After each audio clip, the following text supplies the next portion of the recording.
డబ్బు, అనారోగ్యం, ఉద్యోగం, వ్యాపారం, అప్పులతో బాధపడుతున్నారా? మీకోసమే మేనిఫెస్టింగ్ మిరాకిల్స్ 11 days ప్రోగ్రామ్.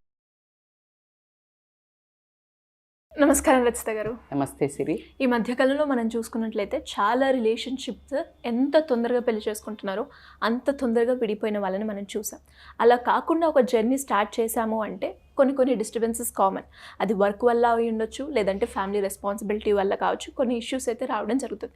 కానీ ఆ ఇష్యూస్నే దాన్నే ఆలోచించి ఒక డైవర్స్కే వెళ్ళిపోకుండా ఒక మంచి జర్నీ లైఫ్ లాంగ్ కంటిన్యూ అవ్వాలి ఆ రిలేషన్షిప్లో అంటే ఎలాంటి టిప్స్ ఫాలో అవ్వాలి మేడం?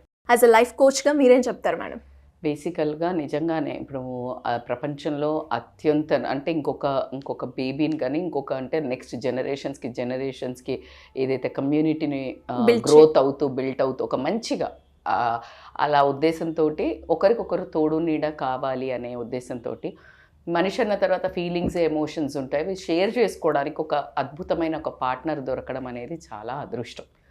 అయితే మరి మంచిగా ఉన్న వాళ్ళని చేసుకోవాలా, వచ్చినాక వాళ్ళని మంచి చేసుకోవాలా, ఇది కూడా ఉంటుంది. చాలామంది నాకు ఇలా దొరికారు, నాకు అలా దొరికారు అనుకుంటాము. సరే, మరీ ఎక్స్టెన్స్ టాక్సిక్ పీపుల్ గురించి ఈరోజు మనం మాట్లాడుకోవట్లేదు. ఎందుకంటే ఆ కష్టాలు అవి భరించే వాడికే తెలుస్తుంది అని ఖచ్చితంగా మన వ్యూవర్స్ నా లైఫ్లో అంత చిన్న ఇప్పుడు మీరు చెప్పే వాటితోటి చేసుకోవాలంటే కూడా ఇద్దరు ఈక్వల్ అండర్స్టాండింగ్, ఈక్వల్గా అసలు అంటే ఇద్దరు కలిసి ఈ సంసారం బాగుండాలి అనుకునేటప్పుడు ఈ టిప్స్ చాలా పనిచేస్తాయి. అయితే ఈ టిప్స్ నేను 40+ ఉన్నవాళ్ళు అంటే ఒక 15-20 years నుంచి పెళ్ళైన వాళ్ళకి కానివ్వండి, ఇనిషియల్గా ఎవరు జర్నీ పెళ్ళైన వాళ్ళకి మాత్రం ఖచ్చితంగా ఇమ్మీడియట్గా నోట్ డౌన్ చేసుకోమని చెప్తాను. ఇవి ఎందుకు అంటే మేడం మీరు చెప్పినట్టే నడుస్తుంది అంటే ఖచ్చితంగా కొన్ని రోజులు అయిన తర్వాత ఇవి ఇప్పుడు ఏదైతే పట్టించుకొని నువ్వు ఇట్లా పాయింట్స్ పెట్టుకొని నువ్వు దాన్ని కొంచెము ప్రాక్టీస్ చేస్తే, ఇదే అలవాటుగా మారితే ఇదే బ్యూటిఫుల్ లైఫ్గా కన్వర్ట్ అవుతుంది. ఇప్పుడు ఆల్రెడీ ఎవరైతే ఒక 15 years, 10 years, 20 years అయిన వాళ్ళకు కూడా చాలా అవకతవకలు ఉన్నట్టయితే భార్యాభర్త కూర్చుని ఇవి చూసుకుని అండర్స్టాండింగ్ చేసుకొని దెర్ ఈజ్ నో పాయింట్ కొట్లాడటం అనేది సహజం. కానీ ఆ కొట్లాటల ఆయుష్ తక్కువ ఉండడం అంటే కోపము, అలాగే కొట్లాటల రేషియో తగ్గడానికి ఇప్పుడు మనం చేసే చిన్న డిఫరెన్స్ ఆఫ్ ఒపీనియన్స్ ఎందుకు రావు? ఖచ్చితంగా వస్తాయి. ఒక మనిషి ఒకే రూఫ్ కింద అన్ని రోజులు ఉన్నప్పుడు ఖచ్చితంగా వస్తాయి. మన తల్లితో వచ్చాయి, తండ్రితో వచ్చాయి, అక్కతో వచ్చాయి, చెల్లెతో వచ్చాయి, అన్నతో వచ్చాయి, సొంత చిన్నాన్నలో చిన్నమ్మలో ఏదో ఒక చిన్న డిఫరెన్స్ ఆఫ్ ఒపీనియన్స్ వస్తూ ఉండడం అనేది మానవ సహజం.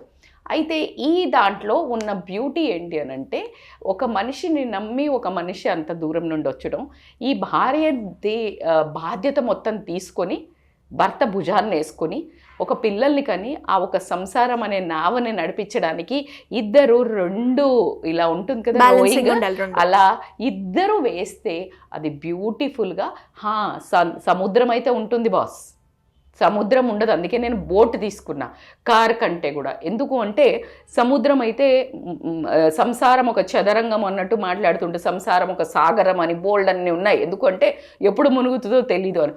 అందుకనే wife and husband if practice rowing, ఇలా తెడ్డు అంటారు కదా, దాన్ని వేసి ఇద్దరు అది చేయడం నేర్చుకుంటే ఎంత ఉప్పెన వచ్చినా కూడా ఇద్దరు ధీట్గా నిలబెట్టుకొని ఆ బంధం కూడా అంతే అందంగా నడుపుతూ ఒక బ్యూటిఫుల్ ప్రదేశానికి వీళ్ళు రీచ్ అవ్వడం జరుగుతుంది. ఏంటి మేడం అని అంటే, యు ప్రాక్టీస్ అంటే ఇలా చదివితే వస్తుంది అనే ఇంపార్టెంట్ క్వశ్చన్స్ చెప్తే కనుక మనం ఎలాగ పాస్ అవుతామని నోట్ డౌన్ కూడా చేసుకుంటాం. స్టార్ పెట్టితే చిన్నప్పుడు అలాగే కదా మనకి ఇంపార్టెంట్ క్వశ్చన్స్ పెడితే అని. ఈరోజు very very very very important కొన్ని పాయింట్స్ చెప్దాము. ఖచ్చితంగా చిన్న ప్రయత్నం మనది ఏంటి, అందరూ హ్యాపీగా ఉండడానికి అనేది చెప్పడం జరుగుతుంది. మనకు వచ్చే వ్యూవర్స్ కానివ్వండి, కమెంట్స్ కానివ్వండి, మంచిగా అయినవు అని చెప్పేవాళ్ళు కానివ్వండి, అది చూసి మనం ఒక ఇంకా బాధ్యతగా ఇంకా కొన్ని చేస్తున్నాము. సో దాంట్లో ఫస్ట్ ఏంటంటే హెల్తీ మూమెంట్స్ అని అంటే ఏంటి అంటే, వైఫ్ అండ్ హస్బెండ్కి జనరల్గా ఇప్పుడున్న బ్యాడ్ అని చెప్తాను నేను. సమ్టైమ్స్ మా లైఫ్లో కూడా అవుతుంటుంది కాబట్టి అందుకే నేను చెప్తున్నాను. ఏంటంటే phone has become the important role. పని ఉంటుంది, ఆ పని మధ్యలో కూడా ఆ పక్కనున్న మనిషి కూడా దూరం అవుతారు. దూరం ఉన్న మనుషులు దగ్గర ప్రపంచంలో ఏం జరుగుతుందో అన్నీ చూడదలుచుకుంటాం. పక్కనోళ్ళ మనసులో ఏం జరుగుతుందో చూసే ఓపిక లేదు. సో కాబట్టి హెల్దీ మూమెంట్స్ని షేర్ చేసుకోండి. హెల్దీ మూమెంట్స్ ఏంటి అని అంటే మార్నింగ్ నుంచి నైట్ లోపల యూ సీ దట్ ఒక 2-3 మూమెంట్స్ ఓన్లీ మీ ఇద్దరు కలిసి స్పెండ్ చేసేవి. లైక్ కూర్చుని ఎంత హడావిడి అంటే 1 నిమిషం కాఫీ తాగడమా మార్నింగ్, లేదు ఈవినింగ్ కలిసి డిన్నర్ చేయటమా, లేదు ఒక మార్నింగ్ వాక్ పోవడమా, లేదా ఆఫ్టర్ డిన్నర్ వాక్కి వెళ్ళటమా. ఇది ఖచ్చితంగా గన్ షాట్గా ఒక 2 మాత్రం ప్లాన్ చేసుకోండి. లేదు మీ ఆవిడ వంట చేస్తోంది, మీరు వెళ్ళి వెజిటబుల్స్ కట్ చేయటమా, లేదు అక్కడ పక్కన కూర్చొని కబుర్లు చెప్పటమా, లేదు యూ ప్యాక్ యువర్ పిల్లల బాక్స్. ఈ ఒక్క చిన్న పని చేసి చూడండి, ఆవిడ ఉన్న ఫ్రస్ట్రేషన్ లెవెల్స్ అంతా ఇట్లా వెంకీ ఆసన్ లాగా అలా ఫ్రస్ట్రేషన్ అంతా కూలిపోయి ఫన్ కాస్త యాడ్ ఆన్ అవ్వటం జరుగుతుంది. సో కాబట్టి this is a very very important tip అని చెప్తాను. అలాగే జాయింట్ వెల్నెస్ అంటారు. జాయింట్ వెల్నెస్ అంటే ఏంటంటే సిరి, ఇద్దరు కలిసి రన్నింగ్కి వెళ్ళటమో, జిమ్కి వెళ్ళటమో, యోగాకి వెళ్ళటమో, స్విమ్మింగ్కి వెళ్ళటమో. మరి మేడం మాకు ఇట్లా పిల్లలు ఉన్నారు అన్నీ అంటే అట్లీస్ట్ వీకెండ్స్ అన్న ప్లాన్ చేయండి. వీకెండ్స్ అయితే పిల్లలు కూడా తీసుకొని వెళ్ళినట్టయితే you will try to spend time. అలా కాకుండా కమ్యూనికేషన్ ఇస్ ద కీ. ఈ కమ్యూనికేషన్ ఏంటి అని అంటే బేసికల్గా కూర్చోగానే ఇందాక నేను హెల్దీ మూమెంట్స్ చెప్పాను కదా, అక్కడ కూర్చున్నప్పుడు వీళ్ళ వ్యూస్ ఇంకా ఫీలింగ్స్, మన ఆలోచన విధానం కానివ్వండి, మనలో జరిగే చిన్న చిన్న ఫీలింగ్స్ అని ఉంటాయి. లేకపోతే ఇప్పుడు ఫర్ ఎగ్జాంపుల్ ఆమె అనుకున్నది లేకపోతే ఈయన అనుకున్నది ఇద్దరు వాస్తవంగా బయట పెట్టేంత ఫ్రీడమ్ మాత్రం ఇద్దరికీ ఉండాలి. అది మీ పిల్లల గురించి అనుకోనియండి, మీ ఎకనామికల్ క్రైసిస్ కానీ, లేకపోతే సేవింగ్స్ కానీ, లేదు మీ అమ్మ నాన్న గురించి కానీ, మీ అమ్మ నాన్న గురించి కానీ, పక్కింట్లో ఏమైనా పక్కింటి వాళ్ళ ద్వారా కానీ, మీ కాలనీ ద్వారా కానీ ఏమైనా ఫేస్ చేస్తే ఈవిడకి ప్రొటెక్షన్ నువ్వు, నీకు సపోర్ట్ ఆవిడ. ఆఫీస్లో ఏం జరిగినా అవి షేర్ చేసుకుంటే వాటిల్లో నుంచే ఆవిడ కానీ ఆయన కానీ వాడే ఒక స్ట్రెస్ని తగ్గించడానికి వీళ్ళు ప్లాన్ చేసుకోవాల్సిన అవసరం ఉంటుంది. So communication is the key. ఆ ఫ్రీడమ్ లేకపోవడం వల్లనే మా ఆయన నన్ను పట్టించుకోడు, వినడు, ఏదైనా చాలే, లేకపోతే ఎప్పుడు పరిగెట్టడం లేదు. కూర్చున్నప్పుడు ఏమవుతుంది తెలుసా సిరి, జనరల్గా నా ఎక్స్పీరియన్స్ కూడా చెప్తాను. ఏదైనా మాట్లాడదాము అని అనుకున్నాం అనుకో, పొద్దురు లేవగానేనా మొదలు పెట్టారు. ఓకే, మధ్యాహ్నం తినేటప్పుడు ఏదైనా అన్నాం అనుకో, తినేటప్పుడా అంటారు. కొంతమంది ఇంటికి పోయి వస్తారు కదా, రాగానే మరి ఎప్పుడు చెప్పాలి సమస్య అంటే మన ఇంట్లో వాళ్ళతో మాట్లాడటానికి కూడా మనకు ఖచ్చితంగా వాళ్ళు ట్రబుల్లో ఉన్నారా, స్ట్రెస్లో ఉన్నారా చూసుకొని మాట్లాడడం అనేది చాలా ఇంపార్టెంట్. కానీ నువ్వు 24 గంటలు స్ట్రెస్లో ఉంటే మరి ఇక్కడ కూడా స్ట్రెస్ యాడ్ అవుతుంది. కాబట్టి ఖచ్చితంగా ఎప్పుడైతే ఈ మాటలు విన్నప్పుడైతే మీకు ఒక అండర్స్టాండింగ్ ఉంటుందో ఇద్దరి స్ట్రెస్ రిలీజ్ అవ్వటం జరుగుతుంది అని చెప్తారు. ఖచ్చితంగా నెగిటివ్ ఎనర్జీ ఎప్పుడైతే నెగిటివిటీ కానీ, బాధ కానీ, sad attracts sad, happiness attracts happiness. Law of attraction గురించి నేను ఈరోజు అద్భుతమైన వీడియోలు మన సుమన్ టీవీలోనే బోలెడు ఉన్నాయి లా ఆఫ్ అట్రాక్షన్ గురించి. సో ఏ మనిషి ఏ ఫీలింగ్తో నీ ఇంట్లో ఉన్నారో అదే ఫీలింగ్నెస్ మొత్తం ఇంట్లో స్ప్రెడ్ అవుతుంటుంది ఆరా. అందుకనే దీపం పెట్టుకోవాలి, గంట కొట్టాలి, శంకు ఊదాలి, లేకపోతే పొగయ్యాలి. This all cut down your negative energy.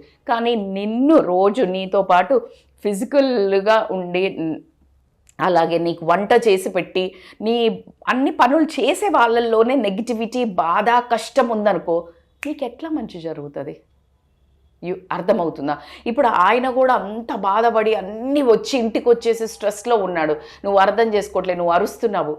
అందులో పాజిటివిటీ, ఈ ఇద్దరు నెగిటివిటీ, పిల్లలకు పాజిటివిటీ ఎలా వస్తుంది? So this impacts a lot. So అట్లా ఒకటి. అలా కాకుండా మీరు ఇందాక నేను చెప్పినప్పుడు కమ్యూనికేషన్ కానీ, హెల్తీ మూమెంట్స్ కానీ ఏది చేసినా నో గ్యాడ్జెట్స్. అసలు గ్యాడ్జెట్ అనేది పక్కనంటే నీకు ఫోన్ లేకపోయినా, లేకపోతే ఊపిరే ఆగిపోతుంది అన్న స్టేజ్కి వచ్చాం. Now it is a time to రీకరెక్ట్. ఆ టైంలో మాత్రం కీప్ ఇట్ అ సైడ్. ఏం కొంపలు మునగవు. ఎందుకంటే అది టక్కని మోగిందంటే సార్లే ఇంకా మాట్లాడుకున్నాం అని చెప్పేసి లేచి వెళ్ళిపోతారు. ఇద్దరికి అక్కడ మూడు స్పాయిల్ అవ్వటం తప్పించి ఇంకేమీ ఉండదు. ఇంకొకటి ఏంటి అంటే ఆ మాట్లాడుకునేటప్పుడు హెల్దీ మూమెంట్స్లో కానీ, ఇక్కడ ఉన్నప్పుడు కానీ ఎప్పుడు కంప్లైంట్సే మాట్లాడుకోకూడదు. వెన్ యూ సిట్ ఏదైనా ఆహ్లాదకరమైన టాపిక్ తీసుకోవాలి. కానీ ఇక కూర్చున్నారు అంటే ఇక అదే సోది పెడితే ఎవరికి ఇద్దరికి ఇప్పుడు ఈయన ఏదైనా మాట్లాడినా ఆవిడ ఏదైనా మాట్లాడినా ఇంకా కూర్చోవాలి అనే ఒక ఇంట్రెస్ట్ పోవడం జరుగుతుంది. అలా కాకుండా మనకి అవుటింగ్ అంటే బేసికల్గా నేను పెద్ద పెద్ద ట్రిప్పుల గురించి నేను మాట్లాడు, ఎవరి స్తోమతను బట్టి వాళ్ళు వీలైనంత వరకు బ్రేక్ తీసుకుని కొంచెం అన్నా కూడా బయటకు వెళ్ళటము, అంటే ఒక ట్రిప్కి వెళ్ళటం, లేదా ఆ రోజు వాళ్ళు మార్నింగ్ నుంచి ఈవినింగ్ వరకు కలిసి చక్కగా చేతులు హోల్డ్ చేసి అక్కడ గొడవలు లేకుండా ఇద్దరు ఎలా పోతే ఈ డే అలా పోనీయి అంటే గో విత్ ద ఫ్లో అనే దాంతో ఓ సరదాగా అడ్వెంచరస్గా వెళ్ళినట్టయితే, ఎలా అయితే మీరు లవ్ మ్యారేజ్ కానీ అరేంజ్డ్ మ్యారేజ్ కానీ you try to date that girl or boy, అందుకే వాళ్ళు నిన్ను పెళ్లి చేసుకున్నారు, ప్రేమించారు. ఇక్కడ వచ్చాక పెళ్లి చేసుకున్నాక ఆ dating, outing, missing, that's why fighting. You got it? Dating, అవుటింగ్లన్నీ మిస్. మరి ఫైటింగ్ వస్తుందా రాదా? వస్తుంది. The two are missing. మరి ఉంటాయా మేడం అంటే అంత రెగ్యులర్గా అక్కర్లా, quality time. You have married అంటే పెళ్లి చేసుకున్నది ఆ రెండింటిని చూపిస్తూ అంత ప్రేమ పంచుతూ పెళ్లి చేసుకున్నారు ఇద్దరికిద్దరు. నేను ఎవరిని తక్కువ చేసి చెప్పట్లేదు. అదే డేటింగ్ అంతే ప్రేమ, అందులో అట్లీస్ట్ క్వాలిటీ టైం. ఎందుకంటే ఇంకా ఇంట్లో ఉన్నారు, అప్పుడైనా నువ్వు అప్పుడో ఇప్పుడో కలవాలి. నువ్వు అక్కడి నుంచి నువ్వు రాగానే ఇంట్లోనేగా ఉంది ఎక్కడ పోతుంది అని take it for granted, ignored, annoyed. So many లిటికేషన్స్కి, సో మెనీ మిస్లీడింగ్కి, మిస్కమ్యూనికేషన్స్కి, మిస్అండర్స్టాండింగ్స్కి చాలా చాలా దారులు వెళ్ళడం జరుగుతోంది. దాంట్లో ఎటువంటి నేను చెప్పినా చెప్పకపోయినా ఇవి వాస్తవాలు. సో కాబట్టికే మీరు ఎంత శిద్దతోటి ప్రేమ చేసి, ఎంత ఇష్టంతో మీరు డేటింగ్ చేసి పెళ్లి చేసుకున్నారో, that dating has to be continued in your married life also. అట్లాగే ప్రతి ఒక్క మనిషి అందరూ స్ట్రాంగ్ ఉంటారా? ఏమి నెగటివ్ పాయింట్స్ ఉండవా? ఈ అరిచే వాళ్ళు భర్త అయినా భార్య అయినా లోపాలు ఎత్తి చూపేటప్పుడు ఆ వీక్నెస్ ఉన్న వాళ్ళనే మనము ఎంచుకున్నాము, అయిపోయిన తర్వాత ఫస్ట్ వీళ్ళు వీక్నెస్ని అదే పనిగా ఎంచొద్దు. ఒకవేళ బై డిఫాల్ట్ ఫర్ ఎగ్జాంపుల్ కొంతమందికి టవల్ తీసి పడేస్తూ ఉంటారు, వీళ్ళు అరుస్తూ ఉంటారు. అది ఏ మూవీస్లో కానీ మనకు ఎక్కువ చూపించే గొడవలే అది. గీలా టవల్ ఉదరికి ఉదాలా, తడి టవల్ ఎందుకు వేసావు, షూస్ అక్కడ వేసావు. ఇది నీకు వేసే అలవాటు ఎంత ఉందో నీ వీక్నెస్ అది, నీకు ఇంకా అది రాలేదు. వీళ్ళకి అరిసే అలవాటు ఉంది అంటే అరవడం అనే సెన్స్ కలిసి ఉంది కాబట్టి చెప్తారు. అప్పుడు నీ వీక్నెస్ నువ్వు యాక్సెప్ట్ చేయాలి. నీకు అర్థమవుతుందా? అదే వేరే వాళ్ళకి ఇప్పుడు లేడీ ఉంది, ఆమెకి మాట్లాడడం ఇష్టం ఉండదు, లేకపోతే కొన్నిసార్లు బయటికి వెళ్ళడం ఇష్టం ఉండదు, లేకపోతే ఏదైనా చిన్న ఆమెకు కూడా ఒక వీక్నెస్లు ఉన్నాయి. ఆ వీక్నెస్ని నువ్వు కూడా యాక్సెప్ట్ చేయాలి. నిన్ను ఆ విషయంలో ఎప్పుడైనా కోపం చేస్తే ఓకే లెట్ మీ నేను ఇట్లున్నా, యూ యాక్సెప్ట్ యువర్ వీక్నెస్. అదేవిధంగా ఎదుటి మనిషి కూడా ఆ వీక్నెస్ని యాక్సెప్ట్ చేసి తనకున్న స్ట్రెంగ్త్ని, ఇద్దరు స్ట్రెంగ్త్ని వాటి మీద వర్క్ చేయటం బెటర్ అని మాత్రం నేను చెప్తాను.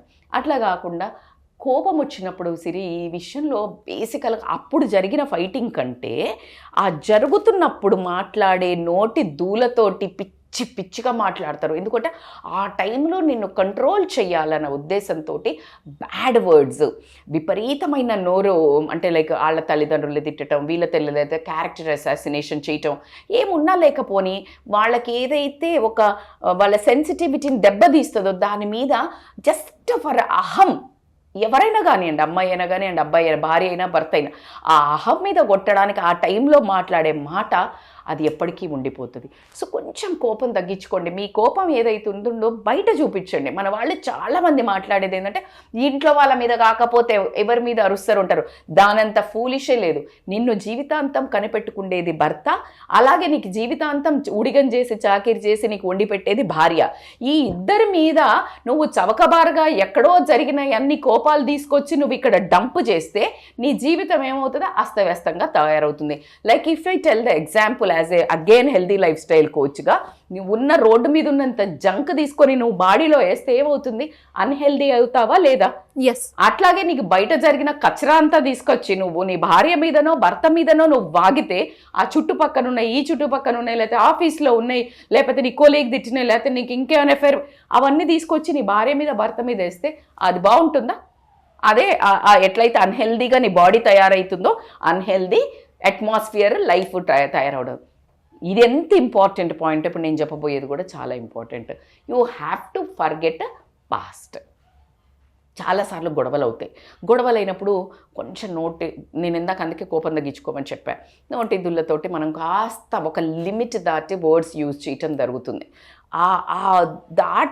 దాన్ని ఎలాగ సామరస్యం చేసి దానికి వెన్న పూసి దాన్ని తగ్గించడానికి ట్రై చేయాలి. కానీ మళ్ళీ ఎప్పుడైనా బాగున్నప్పుడైనా, బాగా లేనప్పుడు, ఇంకా గొడవలు అయినప్పుడైనా మళ్ళా వాటిని పెద్ద గుణపమేసి తవ్వి మీ పెళ్ళిళ్ళ జరిగిన ముచ్చటల నుంచి మొదలు పెడితే, పెళ్లి చూపులు జరిగిన ముచ్చట నుంచి మొదలు పెడితే, మీ పెద్దనానో, మీ పెద్దమ్మో, మీ అక్కో, మీ చెల్లో అన్న వాటిని తీసుకుని దాన్ని లేయర్స్ ఉల్లిపాయల్లో ఉన్నట్టు లేయర్స్ తీసి దాన్ని గొడవ పెట్టుకోవడం వల్ల ఒకళ్ళ మీద ఒకళ్ళకి రెస్పెక్ట్ దిగజారటం జరుగుతుంది. అలా కొన్ని రోజులు కంటిన్యూ అయితే కనుక వాళ్ళ మీద బాండింగ్ పోవడం జరుగుతుంది. ఎప్పుడైతే బాండింగ్ పోతుందో ఫీలింగ్స్ తగ్గుతాయి. ఫీలింగ్స్ తగ్గిందో రిలేషన్షిప్ అంటే లైక్ వాళ్ళ 4 గోడల మధ్యలో రిలేషన్షిప్ బాగుండదు. అక్కడ నుంచి మొత్తము బజార్కి ఎక్కేస్తుంది. అంటే నీకు తెలియకుండానే ఇద్దరు దూరం అవ్వటము, వేరే రిలేషన్స్కి వెళ్ళటం కానీ, లేకపోతే విడాకుల దాకా వెళ్ళటం కానీ, ఉండే వాళ్ళ మీద మనస్సు అనేది ఉండడం కానివ్వండి. కాబట్టికే ఇప్పుడు మనం చెప్పిన పాయింట్స్ అన్నీ వీళ్ళు కాస్త శ్రద్ధతోటి ఆ యంగ్ పేరెంట్స్, ఇప్పుడే పెళ్ళిళ్ళైన యంగ్ కపుల్స్ కూడా మేక్ షూర్ ట్రిప్పులకు అవి పోతున్నారు, బట్ క్వాలిటీ టైం స్పెండ్ చేస్తున్నారా, ఫ్రెండ్స్ అందరితో పోయి మళ్ళీ అదేదో ఫన్గా చేస్తున్నారా, మీ ఇద్దరే ఉంటున్నారా, ఇవన్నీ కొంచెము వర్కౌట్ చేయండి. we wish you a very very happy married life. అది 60 ఏళ్ళ వాళ్ళకైనా ఇప్పుడు కూడా వాళ్ళు కూడా ఇవన్నీ పాటించవచ్చు. 40-50 ఎవరైనా కూడా ఇవి కనుక if they try to put this all points with common sense తోటి లివ్ ఇన్ ద మూమెంట్ లాగా అనుకుంటూ చెయ్యండి. ఒక 2-3 నెలల తర్వాత ఎంత హ్యాపీ లైఫ్ ఉంటుందో ఆ తర్వాత కమెంట్ చేయండి. డెఫినెట్గా మేడం, మీరు చెప్తుంటే చాలా బాగా అనిపించింది అండ్ చాలా బాగా చెప్పారు. నేను ఒక పాయింట్ చెప్దాం అనుకున్నాను. ఏంటి అంటే మేడం, ప్రతి ఒక్క మూమెంట్ని కనుక మనం ఎంజాయ్ చేయాలి అంటే మీరు చెప్పిన ప్రతి పాయింట్ని కనుక మనము పాటిస్తే అసలు డిస్టర్బెన్సే రావు. అందరూ కూడా ఆ ప్రాబ్లం వచ్చాక, ఆ ప్రాబ్లమ్ని ఫేస్ చేశాక, అరే తర్వాత మీరు చెప్పిన పాయింట్ని నేను ఇంప్లిమెంట్ చేశాను మేడం, అప్పుడు నాకు వర్కౌట్ అయింది అని చెప్తూ ఉంటారు. అలా కాకుండా ఫస్ట్ నుంచి ఈ పాయింట్స్ కనుక వాళ్ళు ఫాలో అయితే డెఫినెట్గా వాళ్ళ రిలేషన్షిప్ మీరు చెప్పినట్టుగా ఎప్పుడు హ్యాపీ మ్యారీడ్ లైఫే ఉంటుంది. Thank you madam, thank you so much. Thank you so much Siri. Suman టీవీలో మీ పర్సనల్ అండ్ బిజినెస్ ప్రమోషన్స్ కోసం కింది నెంబర్కి కాంటాక్ట్ చేయండి.